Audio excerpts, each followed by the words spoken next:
Welcome to Diaspora Bridge Africa, your direct line to the motherland. The world is watching as the televised trial of Paul Henri Damiba begins in Burkina Faso, but this is far more than just a legal case. Ibrahim Traoré is pulling back the curtain on a web of betrayal that has kept West Africa in chains for decades.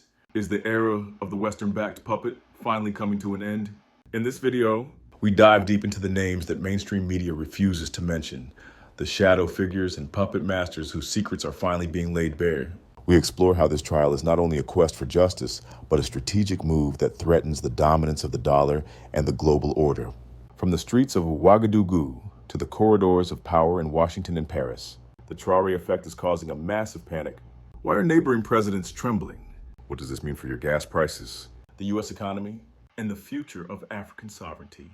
Join us as we uncover the truth that the elites don't want you to know. The air in Ouagadougou is thick with more than just the dust of the Sahel. Today it is heavy with the weight of history as the televised trial of Paul Henri Damiba finally begins. This is the moment that mainstream media outlets in the West have been dreading, because Ibrahim Traoré is not just putting a man on trial, he is putting an entire era of betrayal on the witness stand. The world is watching as the curtain is pulled back on a deep-seated web of corruption and assassination plots that were meant to stay buried in the dark forever.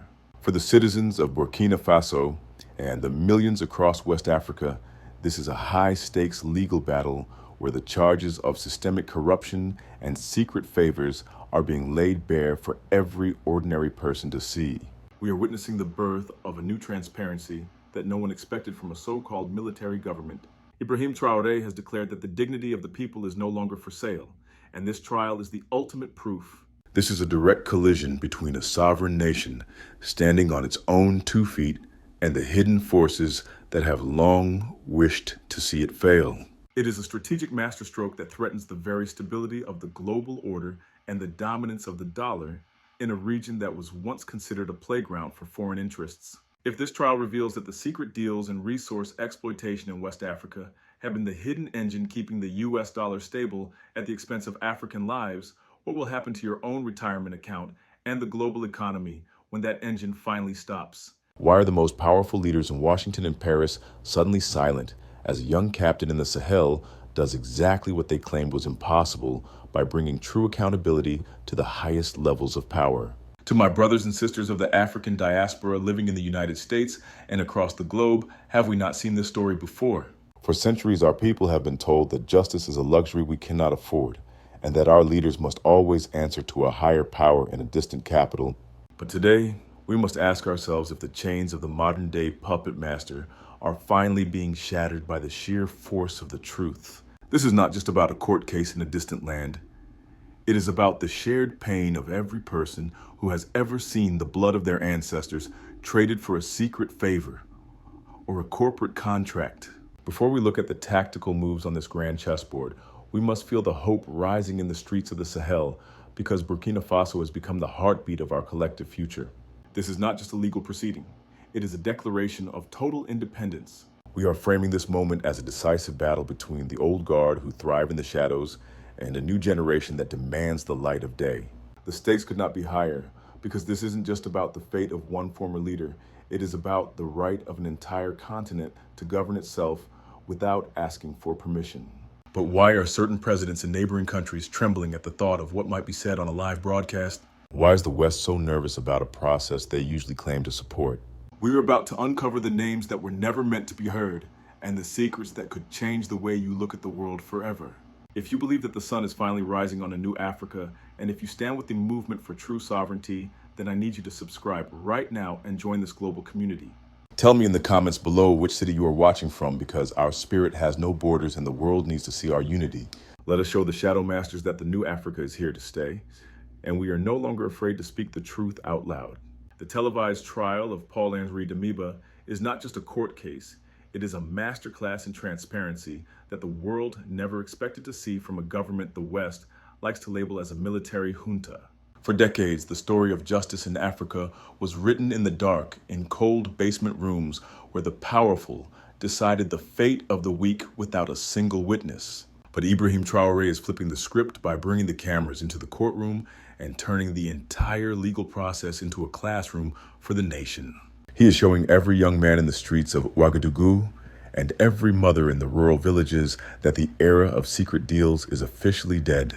This is a strategic move of the highest order because it robs the critics of their favorite weapon.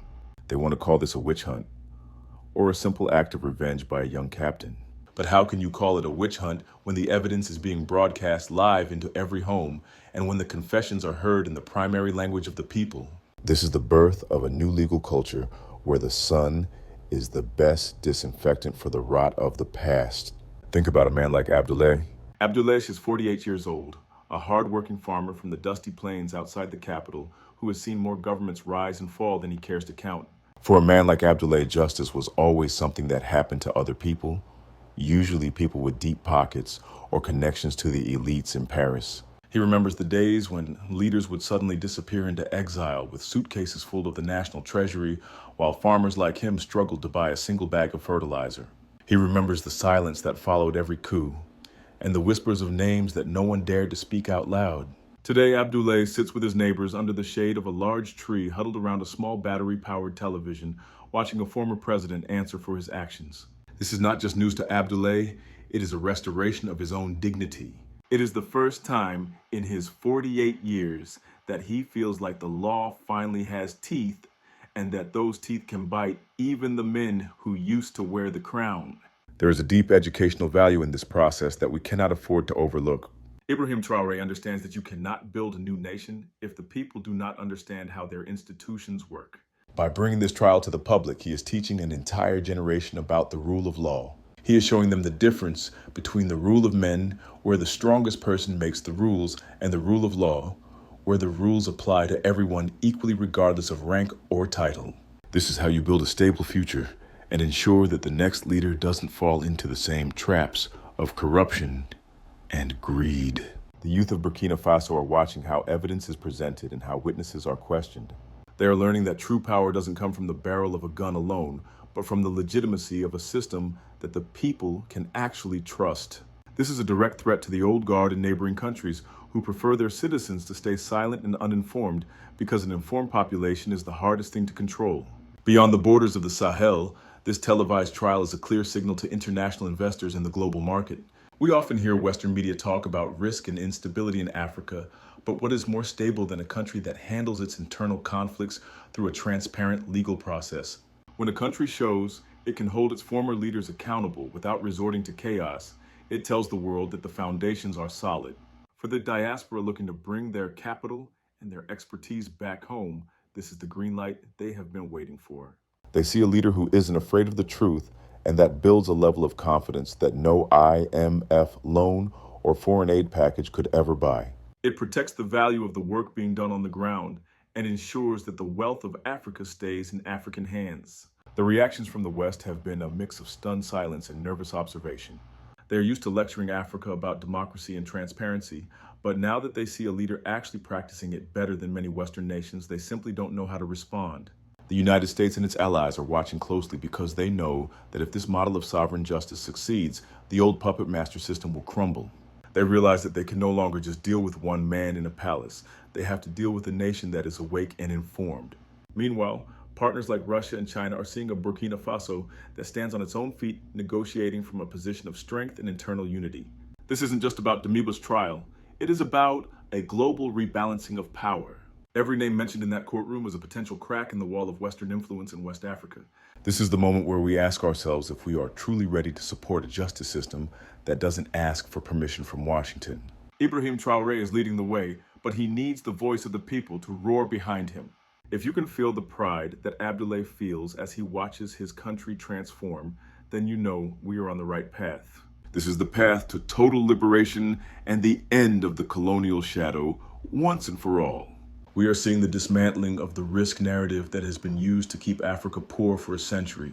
The West loves to label Africa as high risk to justify predatory interest rates and lopsided trade deals, but Traoré is stripping away the excuses of the exploiters. He is proving that the only real risk in Africa was the lack of accountability, and he is fixing that with every hour of televised testimony. This is a massive win for the future of the African economy because it shifts the power back to the people who actually produce the wealth. If this trial continues with this level of openness, the economic map of West Africa will be redrawn within the next decade, and the shadow figures will have nowhere left to hide. While the moral victory of this trial is undeniable, we must also talk about the real engine behind this revolution, because justice is not just a high-minded ideal. It is the ultimate blueprint for economic survival. When Ibrahim Traoré decided to televise this trial, he wasn't just thinking about the courtroom in Ouagadougou. He was thinking about the global market and the way the world perceives the value of African resources. Think about how a person in the United States or Europe decides where to put their hard-earned savings. If you are an American retiree, perhaps 65 years old, looking at the volatile stock market and the fluctuating value of the dollar, you want to know that there is somewhere in the world where the rules are actually followed. You care about your pension, and you care about the cost of living, and you understand better than anyone that global stability starts with the rule of law. When a leader like Traoré shows that even a former president can be held accountable in front of the whole world, it sends a signal that is louder than any marketing campaign. It says that in the new Burkina Faso, your investment is protected by a system that refuses to be bought, and that the era of the secret handshake is over. Let me introduce you to someone like Dr. Mariam. Mariam is 50 years old, a brilliant structural engineer who has spent the last 25 years building a successful career in Houston, Texas. She is part of that intellectual diaspora that the West has relied on for decades, but her heart has always stayed rooted in the red soil of her ancestors. For years, Mariam dreamed of bringing her expertise and her capital back to West Africa to lead sustainable infrastructure projects that would provide clean water and reliable energy to rural communities. But every time she looked at the news, she saw stories of massive corruption, of sudden coups, where the new regime simply seized everything the previous one had built, and of secret deals that favored foreign corporations over local talent. She was afraid that if she moved her money, it would be swallowed up by the same black hole of greed that has plagued the continent for generations. She felt like a stranger in a land she loved because the system was designed to keep people like her out while letting the exploiters in. But as she watches this televised trial from her living room in Texas, Mariam sees something she has never seen before in her entire life. She sees a level of accountability that matches or even exceeds what she sees in the West.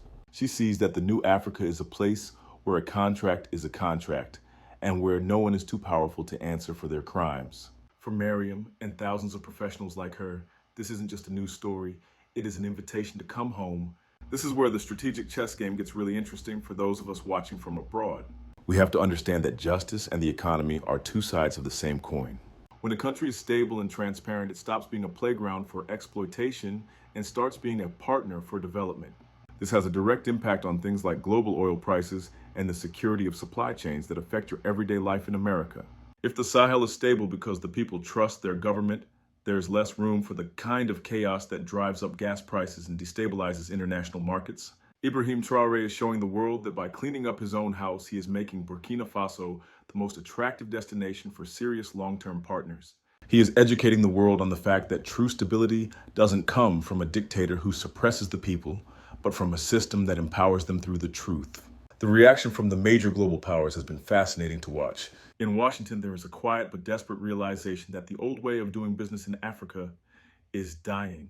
They see that they can no longer just deal with one man in a palace. They have to deal with a nation that is awake and informed. They are deeply worried about the influence of the dollar if more African nations decide to move toward complete currency sovereignty and transparent governance. They know that the dominance of the dollar has relied on a certain level of compliance from African leaders, but Traoré is showing that compliance is no longer on the table. On the other side, we see Russia and China moving in with a completely different approach, recognizing that the alliance of Sahel states is a serious bloc with a clear vision for the future. But Traoré is making it clear that Burkina Faso will not simply trade one master for another. By establishing a strong and transparent legal system, he is ensuring that any partnership, whether it is with the East or the West, is done on an equal footing. He is teaching his people that they don't need to beg for foreign aid when they can command respect through their own integrity and their own resources. This is the educational value that sets this narrative apart from anything else you will hear on the mainstream news. We are witnessing the dismantling of the risk narrative that has been used to keep Africa poor and dependent for a century. The West loves to label Africa as high risk to justify predatory interest rates and lopsided trade deals. But how can you say a country is high risk when it is literally showing you its entire legal process in real time? Traoré is stripping away the excuses of the exploiters. He is proving that the only real risk in Africa was the lack of accountability. and he is fixing that with every hour of televised testimony. This is a massive win for the future of the global economy because it shifts the power back to the people who actually produce the wealth. If this trial continues with this level of openness, we will see a surge of diaspora capital returning to the continent. Not as charity, but as high-value investment that creates real jobs and real growth. We will see the rise of local industries that are no longer afraid of being seized by a corrupt official in the middle of the night. This is the Traoré Effect in action. It is the belief that a better future is possible because the foundation is finally honest. It makes us ask the hard questions about the countries that are still hiding their trials and their deals in the dark. What are they so afraid of? And why aren't they following the lead of this young captain in the Sahel? The price of failure here is too high to imagine. If this movement is stopped, we go back to the days of chaos and the systematic theft of our resources. But if it succeeds, the entire economic map of the world will be redrawn, and Africa will finally take its rightful place at the table of nations. The panic currently rippling through the corridors of power in West Africa is something we have not seen in decades, and for a very good reason. You have to understand that for the longest time, the leaders within the ECOWAS bloc had a very comfortable and profitable arrangement. They looked out for each other, and they validated each other's questionable elections, and they collectively ignored the suffering of the ordinary man as long as the status quo remained intact and the resources kept flowing to their foreign handlers. But then came Ibrahim Traoré. This young army captain didn't just take power in Burkina Faso, he took the mask off the entire political establishment of the region. This is what we call the Traoré Effect, and it is causing a level of anxiety that borders on pure terror for the old guard.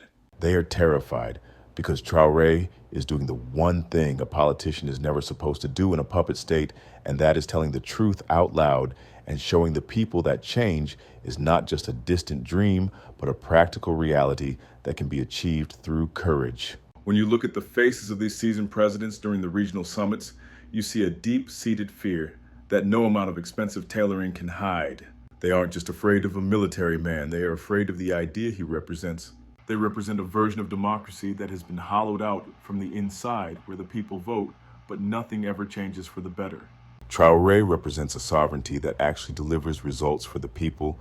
Because of him, young people in countries like Nigeria and Ghana and Senegal are looking at their own leaders and asking why they are still struggling for basic electricity and clean water, while their neighbors in the Sahel are reclaiming their land and their dignity. This comparison is the ultimate nightmare for a corrupt leader who prefers their population to be politically apathetic and tired. But Traoré has set the youth of the entire continent on fire with a new sense of purpose and a dangerous level of awareness. Let me tell you about someone like Dr. Samuel.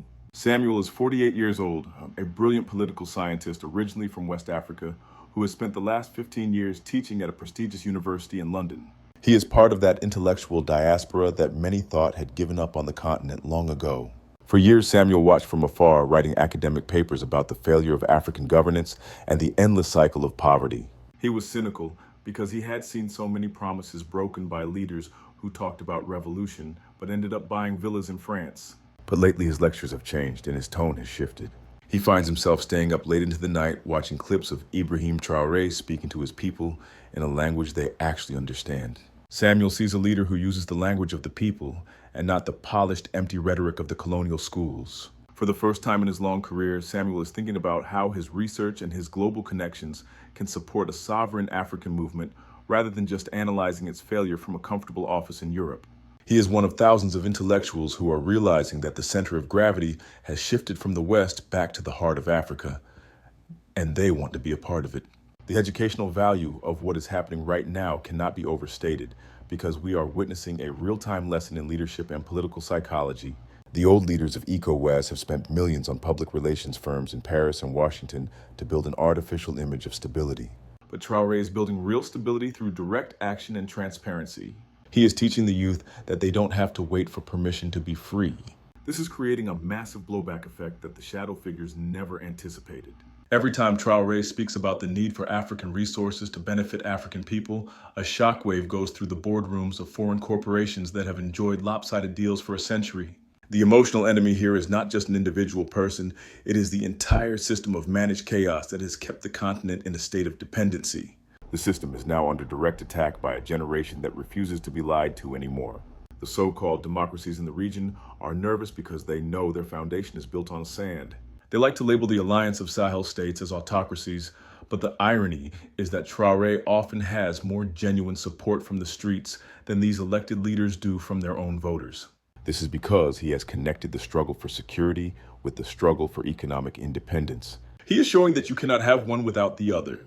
This is a strategic threat to the entire Western influence model in Africa. If the people realize that they can thrive without the heavy hand of the colonial masters, then the entire structure of the global order in this region will collapse like a house of cards. That is why there is such a desperate push from certain regional powers to see Traoré fail. They aren't just protecting their borders, they are protecting their secret bank accounts and their relevance in a world that is rapidly leaving them behind. We also have to look at how this changes the security map and the names that are starting to surface in the shadow wars. For years, the narrative was that only Western intervention could save Africa from terrorism. But as Traoré and the AES nations take charge of their own defense, they're proving that African soldiers are more than capable of securing their own land when they are properly led. This undermines the justification for foreign military bases and the billions of dollars that flow into them. It forces a conversation about where that money should really be going. It should be going into schools and hospitals and infrastructure, not into the pockets of defense contractors and corrupt middlemen. This is a lesson that the youth are learning very quickly. The stakes of this transition are incredibly high, because if Traoré succeeds in making Burkina Faso a prosperous hub of sovereignty, the demand for similar leadership will become an unstoppable force across the entire continent. The panic in the neighboring capitals is the best evidence we have that the revolution is working. They wouldn't be this scared if Traoré was just another military leader looking for a payday. They are scared because he is a symbol of a future they cannot control and a truth they cannot hide. As we watch this televised trial and the reactions it provokes, we must ask ourselves if we are ready to move past the old labels and see the reality of what is being built. The shadow figures are trembling because the light is finally reaching their secret deals, and the names of the betrayers are being read out for the whole world to hear. Can the old guard survive the truth, or is their time finally running out? I want to know your thoughts on this. Why do you think the old guard is so afraid of a 37-year-old captain? Drop your comments below and let the world know where you stand in this great awakening. The weight of what is happening in that courtroom in Ouagadougou cannot be measured in words alone, because the very survival of the Burkinabe state and the hope of an entire continent hang in the balance. We have to be brutally honest and look at the stakes of failure in this moment. If this trial is perceived by the world as a sham, or if it leads to more internal instability, the enemies of Africa will use it as a perfect excuse to tighten the noose around the neck of the Sahel. They are waiting like vultures for Ibrahim Traoré to make a single mistake. They want him to resort to the same brutal and lawless methods of the past so they can label him a tyrant on the evening news in Washington and Paris and London. They want to justify their interventions by claiming that Africa is incapable of civilized justice. This is why the decision to forgo the death penalty and seek a path of high-level accountability is such a brilliant and unexpected strategic move. By agreeing with regional partners that there will be no summary executions, Traoré is effectively disarming the international human rights industry that so often serves as a scouting party for Western intervention. He is showing a level of political maturity and restraint that many Western leaders are still struggling to reach in their own polarized nations. He is showing that a new Africa can be firm and uncompromising without being bloodthirsty. But let us talk about the reality of the punishment and what it means for the future. Many people in the comments and in the streets are understandably calling for the ultimate price, arguing that a man who plots to kill his own people and betray his uniform doesn't deserve to breathe the same air as the patriots. But there is something far more powerful than a quick end, not especially for a man who lived his entire life in the ruthless pursuit of power and prestige. Solitary confinement in a high-security facility is a living lesson in accountability that resonates far longer than an execution. For a soldier who once walked with the massive ego of a president and the protection of foreign masters being stripped of his rank, his connections and his voice is a fate that many in the elite find worse than death. It is the ultimate neutralization of a puppet. Ibrahim Traoré is ensuring that Damiba becomes a ghost, a living reminder of what happens when you betray the sacred trust of the nation. But he is doing it without creating the martyrdom that often comes with a violent end. This is about ending the cycle of coups and counter-coups that has bled the continent dry for 60 years. It is about proving that the law is the highest authority and not the man who happens to hold the gun. There's a deep educational lesson here for every young person watching from the diaspora or from the villages of the Sahel. We must understand that the greatest threat to a revolution is not just the external enemy with their sanctions and their shadow wars, but the internal rot that leads to a cycle of revenge and chaos. If you look at the history of our continent, you see a tragic pattern where one coup leads to another, because the winners are always too busy punishing the losers to actually build a functioning country. Traore is breaking that cycle with a steady hand. He is showing that the price of stability is a commitment to a process that is bigger than any one individual leader. This is how you build a nation that lasts for centuries. This is how you ensure that the wealth of the gold mines and the sweat of the hard-working farmers are protected by a system that cannot be toppled by a single ambitious colonel in the middle of the night. The risk, of course, is that a prison can sometimes become a headquarters for future plots if the system is weak, but Traore is not just locking a door. He is dismantling an entire network of betrayal. He is making sure that the shadow figures we talked about in the neighboring capitals and the handlers in the West realize that their investment in the old guard has officially hit zero. When there is no hope of a rescue and no path to a comeback, the motivation for others to follow in those treacherous footsteps begins to evaporate. This is the true price of failure for the enemies of the Sahel, the total irrelevance of their puppets on the global stage. The global reaction remains one of calculated caution. The United States and its allies are in an incredibly difficult position. They want to protect their strategic interests and their access to resources, but they also realize that Traore has the overwhelming support of the masses and the moral high ground of transparency. If they move too aggressively against him, they risk losing all remaining influence in the region to the rising powers of the East. They are watching the fluctuating value of the dollar and the security of their long-term contracts, wondering if the era of the easy handshake and the lopsided deal is finally over. For the diaspora, this is a moment of intense pride, but also one of extreme vigilance. We know that the pressure on the Sahel will only increase as they get closer to total economic and political independence. The emotional enemy here is the lingering fear that we are still not strong enough to stand alone without the permission of the old colonial powers. But every day this trial continues, and every hour that the truth is broadcast, that fear is replaced by the cold, hard reality of African power. What happens in the next few months in that courtroom will determine the fate of West Africa for the next 50 years. If Ibrahim Traoré successfully navigates this legal and political minefield, he will have created a template for every other nation on the continent to follow. He will have shown that you can have justice without chaos and sovereignty without isolation. The stakes are quite literally everything. It is about the price of the goods we consume, the security of our families, and the sacred right to tell our own stories without a filter from the former masters. We are witnessing the births of a strategic fortress in the Sahel, one that is built on the truth and defended by the spirit of the people. If the world sees that Burkina Faso can handle its own villains with dignity and strength, then no one will ever have the right to tell us how to govern ourselves again. The era of the lecture is over, and the era of the African example has begun. This trial is the final funeral for the old colonial way of thinking. As we look toward the future, let it be known that the Sahel stood firm because it chose the truth over secrets and the people over the puppets. This is our time, and this is our revolution. Now I want us to perform a small but powerful ritual of solidarity as we close this chapter. If you believe in the vision of Ibrahim Traoré and the total liberation of the African continent, I want you to do two things. First, share this video with one person who needs to see the truth today, because the mainstream media will never show them this. And second, I want you to leave a comment below with a single word that shows we are united. Say amen if you stand for justice and the rise of the lions. Say amen if you believe that Africa's best days are not in the past, but are happening right now in front of our eyes. Let the world see a wall of support that no shadow figure or puppet master can ever break. Thank you for being part of this movement and for standing with the new Africa. I am your host, and I will see you in the next one as we continue to track the unstoppable rise of the Sahel. Stand tall and stand united. Amen.